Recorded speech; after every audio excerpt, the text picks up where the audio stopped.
एक कथा के अनुसार माँ पार्वती ने अपने पूर्व जन्म में भगवान शंकर जी को पति रूप में प्राप्त करने के लिए हिमालय पर गंगा के तट पर अपनी बाल्यावस्था में अधोमुखी होकर घोर तप किया।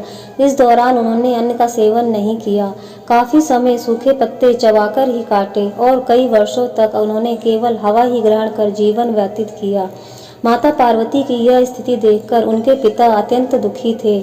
इसी दौरान एक दिन महर्षि नारद भगवान विष्णु की ओर से पार्वती जी के विवाह का प्रस्ताव लेकर मां पार्वती के पिता के पास पहुंचे, जिसे उन्होंने सहर्षि स्वीकार कर लिया। पिता ने जब बेटी पार्वती को उनके विवाह की बात बताई तो वे बहुत दुखी हो गईं और जोर जोर से विलाप करने लगीं। फिर एक सखी के पूछने पर माता ने उसे बताया कि वह ये कठोर व्रत भगवान शिव को पति रूप में प्राप्त करने के लिए कर रहे हैं, जबकि उनके पिता उनका विवाह श्री विष्णु से कराना चाहते हैं। तब सहेली की सलाह पर माता पार्वती घने वन में चली गईं और वहां एक गुफा में जाकर भगवान शिव की आराधना में लीन हो गईं।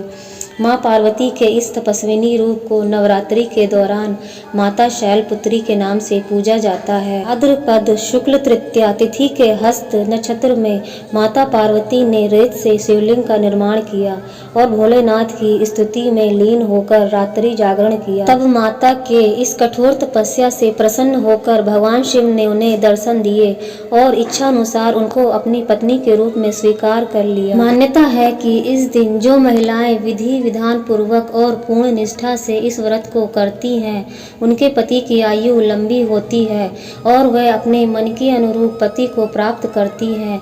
साथ ही यह पर्व दाम्पत्य जीवन में खुशी बनाए रखने के उद्देश्य से भी मनाया जाता है। हरतालिका तीज माता की जय।